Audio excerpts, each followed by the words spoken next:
Hey guys, it's Gomich and Newson's here this time with a Kings of War 2nd Edition Battle Report. We've got a 2,000 point game, just casual game. So it's really my second game of Kings of War. Playing against one of my mates at our club. He's a bit of a Kings of War player, like he's played a fair bit, I think, of Kings of War version 1, getting into some version 2 stuff. So we were trying to play a game last club meet, but yeah, my ninth age game went far too long compared to his first Kings of War game, so we didn't get it in. So we rebooked for this Sunday, and I got it in finally. So I'm taking Orcs. He's got Dwarfs.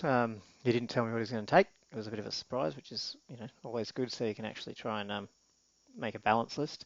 And we rolled up Invade as the scenario, so it's the first time really playing a different scenario, and it's actually a interesting one, especially against dwarves, where everyone's got to try and make it to the opponent's side of the board. So let's run through what I brought. So it's the same list as I actually was going to run last week, last month. I didn't actually change it. We got a giant out on the left. Morax unit. I've got the headstrong magic item. Thinking here being that these dudes need to get up there in combat and destroy people. They're pretty crappy at defense and stuff, so my chances are they will be shot at and stuff. So the headstrong one will hopefully just give them that chance if they ever get wavered to, get back into combat and keep bashing people over the head. That's the plan. Cludger, Flyer, Ensorcelled Armor, 6 up defense. I mean, this guy's awesome. Yeah, love him. Gore Riders that I put together last night because I didn't want to bring my 10 lead guys around, even though they're painted. Or metal, sorry, white metal, whatever it is. But yeah, plastic's so much better. But they're unpainted and they go as good as unpainted models generally do. I got the item, the caterpillar one, so I lined them right across the forest here. So I thought, let's go in.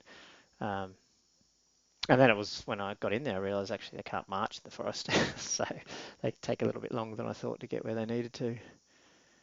Actually, is that true? I think we worked it out that they actually, no, sorry, they can march. Yeah, we reworked that.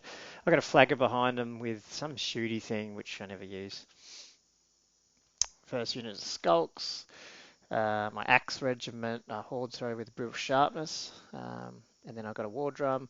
I've got 2 God Speakers. One of these dudes has an Inspiring, and the other one doesn't.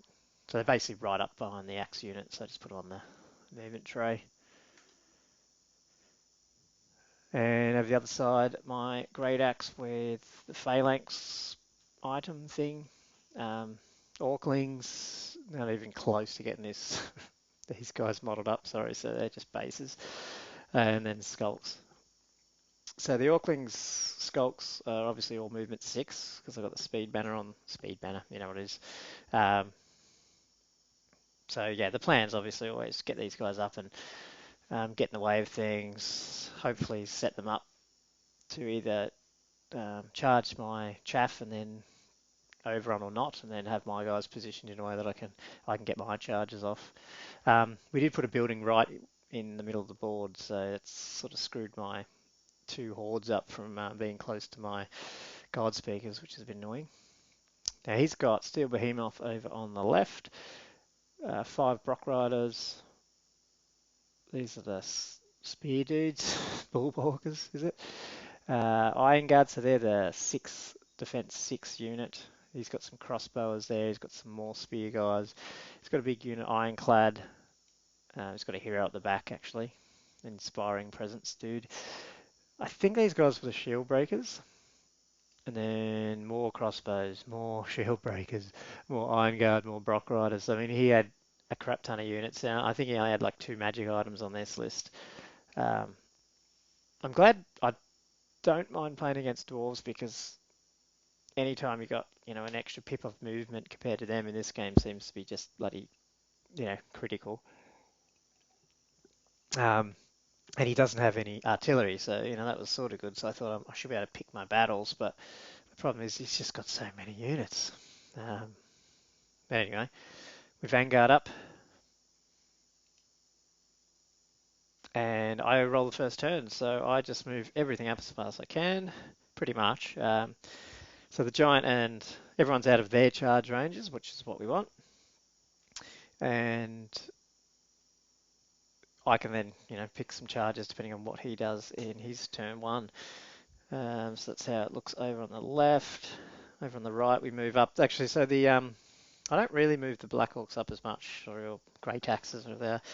I'm figuring I might hover around the center, and just turn 5, turn 6, sort of move them across the way, across the 24-inch line, depending on where his other guys are, because I'm happy for him to either hide behind that hill or trundle his way across the board, and just try and take the battle over to the left, which is where it's going to be. And so this is where he moves. Oh, so my shooting, my skulks didn't move, so that way they could shoot a bit better, and I did pip off one. I hit, so they got 1 damage on the shooter unit up there, the crossbows. I think that was about the only thing they did. So he goes up, he puts 1 wound on my ensorcelled armor Wyvern Rider with his Steel Behemoth's breath weapon. That was about it.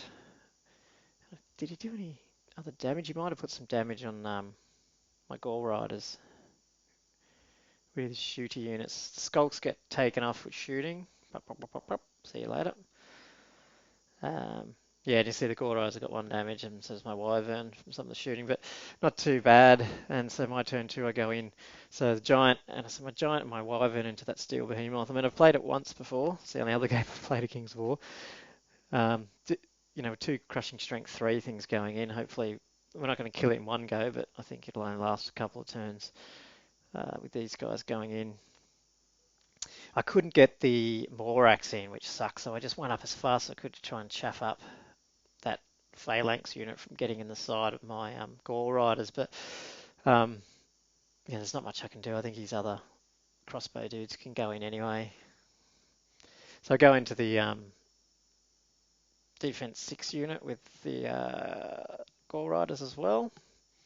I mean, obviously the best target would have been those crossbows, but he knew that he'd sort of moved them in, so I couldn't fit through. So I had to take the pick of which ones I wanted, and I chose the defense 6. I thought, I could have probably gone into the phalanx, but then I lose my thunderous charge. It's basically I'm wounding on 5 ups, I think it was, whichever I go, or 4 ups. Is that right? Yeah. Is that right? Who knows? So I just decided to get that way. I said the skulks go in. This is purely to say, hey, I'll try and do some damage. I'll bump off. Then you can choose to either destroy me. Like, I'm just trying to make him attack me and see if he'll overrun or not, or at least stay there, so then my Axu unit will be in range next turn. And we don't do anything over here. Oh, sorry, Orclings go in the flank of that defense 6 unit. And this is the rolls. Fucking was it Morax? The Gore Riders. Yeah, crap all. Lots of 2s and 3s, which sucked. We get this thing down and put 9 damage on that, so that's not too bad. I can't really complain. And yeah, geez, the Orclings in the flank did 6 damage to these guys. So that was pretty cool.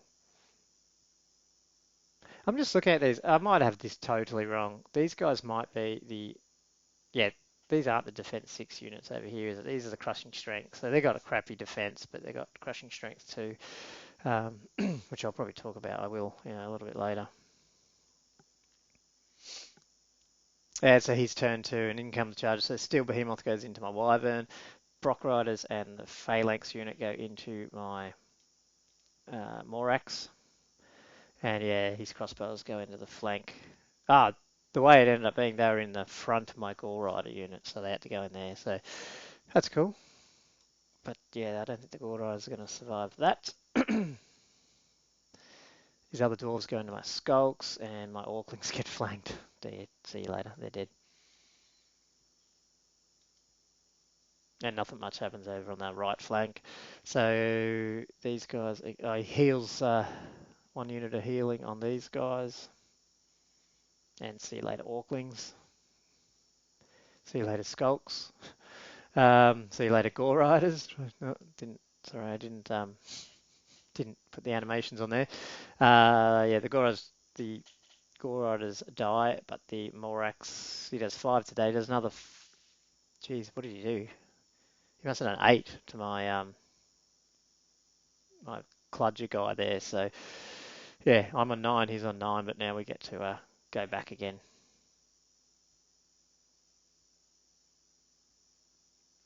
Yeah. And this is where we screw the game up a little bit, sorry. I really hate when this happens. We played the rule wrong. Um, the way his guys were facing, I could definitely hit them, but not fully close the door. And we were sort of looking around going, oh, wasn't there something about that then the target had to? And we couldn't work it out. And then I was sort of thinking, oh, that's pretty slack. Let's not do it. But well, we just kept going back and forth. And then we thought, let's just dice it. So we diced it and we let him through. And I'm pretty sure this is an illegal charge, which sucks because it would have probably, I don't know if it would have changed the game, but it definitely would have helped. So we basically let this unit of Axe hit this unit of defense 4, crushing strength 2 dwarves. So that's what we did. But yeah, comment on that. We're 99.9999% sure this is a illegal charge. Sorry, which is a shame when you screw that up. But hey, second game would have given us some breaks. Giant and the Kludger go back against the Steel Behemoth. We're going to get rid of it this turn. And my Morax go into his Brock Riders. Over on the right, nothing.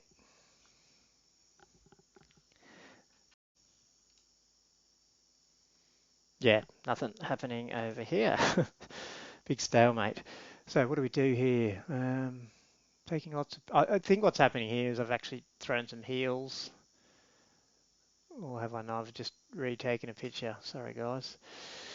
We break that Steel Behemoth. We break the Brock Riders. So we reform both the Giant and the Wyvern are on 50 bases, or the Giant's supposed to be, so we just spin them. The Morax, I think, just end up pivoting to the right a bit as well. Yeah, there you go. So yeah, that was pretty good. We just totally smashed that flank, and now we're ready to start moving down the side here. And those Axe just destroyed that 4-up defense dwarf unit, so they popped as well. So that's what I mean. Like, that's playing that wrong. Now he's only got 2 units to charge back at my Axe, where he would have really had 3, because I don't think those Axes wouldn't have broken that main unit. So I guess the only thing technically, and I don't know, I'd have to measure it. If we knew we couldn't make that charge, I could have technically possibly charged his other unit to the left and did the same thing against that unit. But who knows? We didn't play it that way, but I do feel a bit slack that we ended up playing it wrong. Sorry for the blurry shots too. So York turned through. So again, nothing happening out there. So he comes in now, I think. So he's Orc Dwarves countercharge my Axe regiment. He's defense 6 ones with 3 wounds on him going to the flank, and he sends 2 units into the Morax.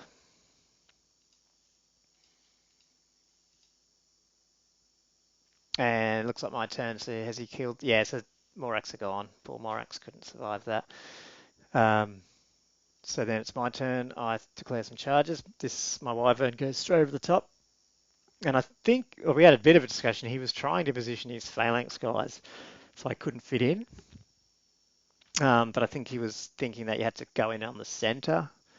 Like you had to hit the speed. You can, as long as it wasn't a corner case at all, like I could hit and fully slide as far as I could till I hit his phalanx regiment. But I'm definitely like in combat with at least 2 dwarves there.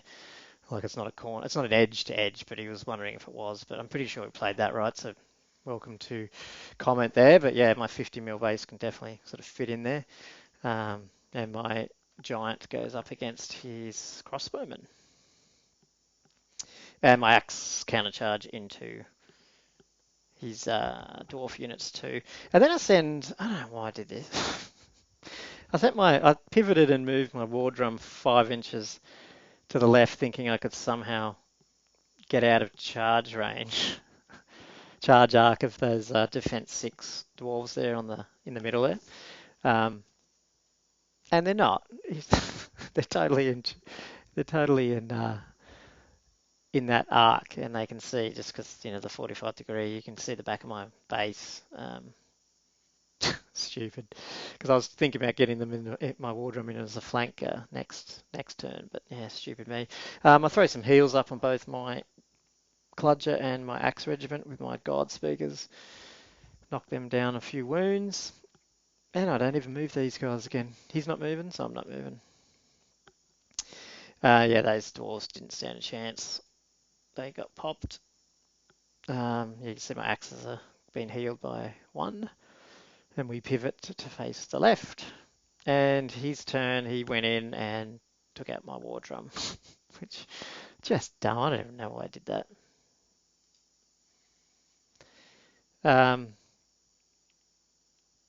So my giant didn't take out the spear guys in one go, and I'm trying to remember. I think what happened, the spear guys were the only ones who, yeah, the phalanx guys couldn't charge, so they've moved up, ready to charge again. But he did a few more damage back to my giant, but not enough, so we're just sort of sitting there. So my turn, I go in with the Wyvern, and the Axe go into his ironclad dudes, whatever they are, Iron Guard, the defense 6 guys in the middle. Oops, go back. Giant goes into another go at these crossbow guys, hopefully blow them out. And we don't move again. This is where I made a mistake here. I thought I was in turn 4. I thought I had 2 more turns left, so I left them there for another turn, which is pretty dumb. I take out the crossbow regiment and the Iron Guard and just reform. And his turn, he sends his phalanx guys in. Now this is weird. I don't know. He sends the phalanx guys in. I call them phalanx. No, they got spear dwarves into my giant. He's got 5 wounds on him. He ends up popping him, which seemed a bit weird. But I can't remember what the rolls were. But yeah, he took out my giant, which sucked. I didn't think that would happen. My turn 6, I go in, just send the wyvern in to take them out, which he does, and then I just start moving these guys up, thinking it was turn 5, and then I was thinking turn 6, I'd march them right up there and just get across the 12-inch line, but I didn't realise it was turn 6. So in his turn 6, he just sends the, yeah, I've taken out his 1 unit of spear guys. He turns that unit of spears there and just heads off trying to get across the 12-inch line, or 24-inch line, which I don't think he does, but he does get his other Brock riders. Let's just see, it's on the last picture. Yeah, they just turn. Yeah, there we go. So his Brock riders get across the board. But yeah, it's an Orc victory because I've got these guys across the board. I should put that as the last picture, sorry. So I've got, he's got Brock riders across the other side of the board, and I've got 2 God Speakers, the Axe Regiment, and a Horde, sorry, and my Cludger dude across the other side of the table. So those points is well over the 200 needed to get a win. So that's what we do. So we got a win. Yeah, it's a little bit marred by in hindsight, a bit marred by that silly charge, which wasn't possible, and I think would have definitely made it a lot closer because I think that Axe Regiment would have died. And in that, but I think I still would have taken my Cludger would have been enough there just to take out a lot of those other units himself. So I think we could have kept some of those. It probably may have been similar over there. But yeah, my axe did play a part in making sure there was a victory in terms of the invade scenario. So yeah, that's what happened. It was a good game. I love it. It's really good, and every time I play it, it's it's enjoyable. It's always close, and it's just quick. I mean, we're looking up rules just because we're still learning, but I can see that a couple of games, but that won't happen. So I'm looking forward to that and just how quick it'll go compared to Ninth Age and stuff, which I still love, don't get me wrong, but it's just good to have a bit of change of pace every now and then. Anyway, let me know what you think, and if you want to see more of these or more Ninth or both or whatever, and I hope you enjoyed it, and I'll see you next time.